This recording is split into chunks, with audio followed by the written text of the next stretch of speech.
اعوذ باللہ من الشیطان الرجیم، بسم اللہ الرحمن الرحیم۔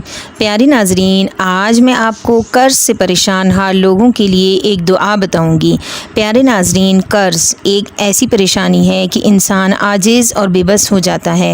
آج کل کے اس نفسا نفسی کے دور میں بہت سے لوگ قرض کے ہاتھوں پریشان ہیں، تو پیارے ناظرین، اب آپ قطعاً پریشان نہ ہوں اور اللہ پر توکل کر کے یقین کے ساتھ پنجگانہ نماز کے اہتمام کے ساتھ اس عمل کو کریں۔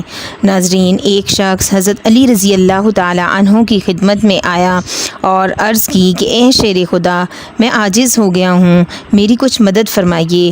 آپ رضی اللہ تعالی عنہ نے فرمایا، کیا میں تمہیں وہ کلمات نہ سکھا دوں جو نبی پاک صلی اللہ علیہ وآلہ وسلم نے مجھے سکھائے تھے؟ اگر پہاڑ کے برابر بھی تم پر قرض ہوگا تو اللہ پاک اس کو تم سے ادا کرا دے گا۔